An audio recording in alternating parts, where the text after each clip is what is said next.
Hey everybody, spring has sprung. I'm Sarah, the Real Simple Mama. This is the 6-member flock of Jurassic Park, and we redid our dust bath. This is a complete redo for early 2025. So I'm going to talk quick and I'm going to show you what we did and why.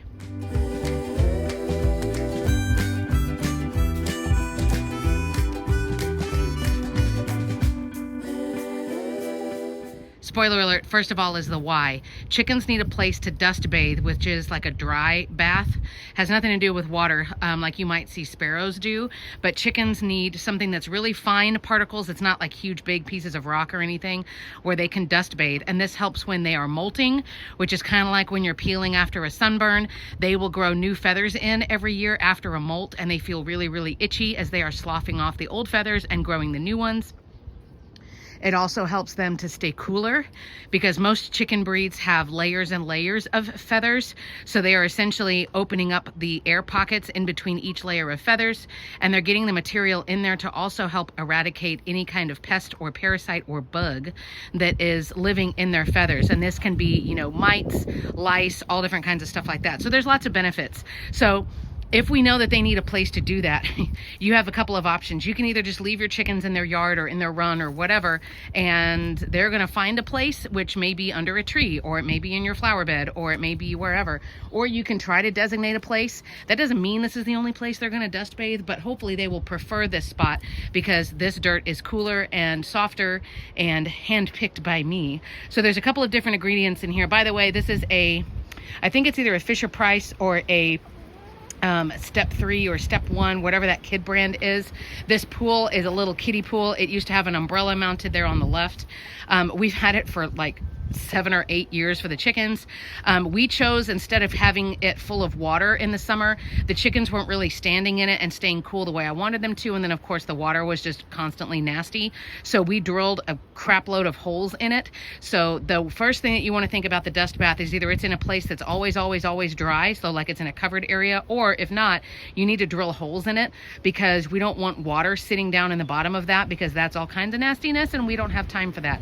I used to use an old tire and literally have the tire flopped over on the side. It just wasn't really big enough, and the chickens weren't really holding the material in it the way I wanted. And because it was so open on the bottom, like everything was just like flooding out.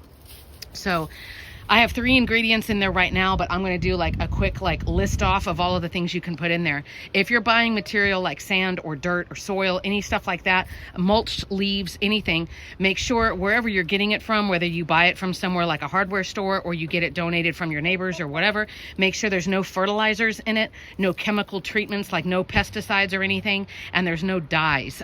Mulch is really good, or like wood chips and stuff like that, but you don't want any of the ones that are dyed black or dyed red or whatever, because again, as it gets wet or over time, those dyes and those chemicals are going to leach out, and we don't want any of that. So everything in its most pure, natural, cheapest form. Because the other thing that's nice is, for example, I use topsoil. That's what you see there on the top. I didn't bother mixing it lovingly and making it all balanced, because you know they're going to tear it up in like 20 seconds anyway. But the topsoil is the cheapest dirt. It shouldn't have like trash or anything in it, but it doesn't have fertilizers, and it doesn't have like slow release, you know, whatever. It's just the plain dirt, which is nice because it's also the cheapest. I have 3 ingredients in there right now. So the first, like I said, is topsoil. Then I have Pavers sand. This goes by, like, I swear, like 28 different names. It is the cheapest sand that you can find at the hardware stores or whatever. Don't get the bougie playground sand. That stuff has been ground very fine and very even, and it's soft and round and whatever. I mean, you can use it if you want to, but it's really, really fine. It's called Pavers sand, or all-purpose sand, concrete sand, mixing sand. And if you look at it in the bag, oh yes, go puppy, go. If you look at it through the bag, like through the clear bag before you buy it, you can tell that it's different sized particles. And I just like that better, number one, because it's cheaper. But I was always taught from when I was a young chicken tender, like 8-9 years ago, don't get the playground sand. Oh, there's the sand layer coming up. Don't get the playground sand because it's just not as good for chickens. So there you go. The other thing that I added, I don't know how well you can see it, and there's kind of a caveat with this product. It's diatomaceous earth, or DE.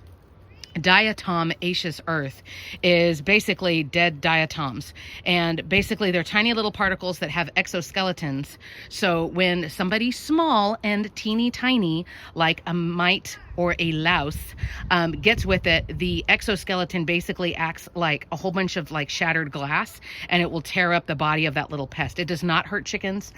The only thing is you wouldn't want to use a whole bunch of this with the dust. It's a very, very fine powder. Think like powdered sugar, like super, super fine particles. You wouldn't want to breathe in a ton of this. So if you're using a lot of it, or you're using it in an enclosed area, like putting it in your chicken coop, you can see like my full like details of what I do here. But DE, there's 2 caveats. The first is you want to be careful when you're breathing it in. Once the chickens are digging it around, I mean, we're out in the open here, so I'm not worried about them inhaling enough that it's harmful to them. Some people swear by it and they put it in the chicken's food and they put it like everywhere. I don't.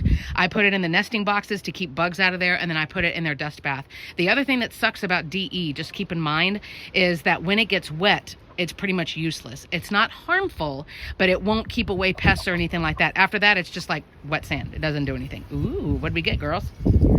So other things that you can add, you can certainly put herbs and stuff in the dust bath as well. I do love putting herbs in my chicken's feed, and I put it in the nesting boxes occasionally, but because this is just out, I'm not really going to do that. The other things that you can put in here, like I said, mulch or leaves. Again, just be careful where they're coming from. We don't want it to be on anything that's been sprayed with pesticides or chemically treated or anything like that, so be careful. Grass clippings are also good. The other thing that I really like, and we need to do, in your fire pit or in your fireplace or in your grill, if you have any kind of ash, like super, super fine ash, mix that in there. That's another good ingredient as they're trying to slough off pests, parasites, bugs. They're getting rid of the old feathers. They're trying to grow in new feathers, and it's itchy. But again, same thing with the wood that you're burning. Make sure it's not like chemically treated, I don't know, artificially scented. People are weird. If it's just plain wood, especially if it's local wood, like the kinds of trees that grow in your area. So for around me, it's not a lot of pines because I'm in zone 8B, I'm in Texas. But for me, like cedar, any kind of like scrubby oak, mesquite trees, anything like that, those are all good. Don't mind my children, they're being feral on the trampoline. But those are all great ingredients. So again, mine's gonna get wet, so eventually the DE will be worthless. I'll just have to reapply it. But there's a whole bunch of different things, you know, poultry dust, like I said, ash, all of those things. But don't worry about making it perfect or like, you know, the ideal proportions or whatever. Just throw stuff in there. But you'll see probably after a while, I'll have like 2 or 3 little parking spots where there are divots in the soil where they've made like, here's dust bath number 1 and dust bath number 2. So it's just a great thing for your chickens. It keeps them from being bored. You can hide treats in there, but it's something that I plan to keep out all year long from now on. So thanks so much for watching. Let me know down in the comments if you have one, what kind of stuff you like to put in there, and we'll be back soon.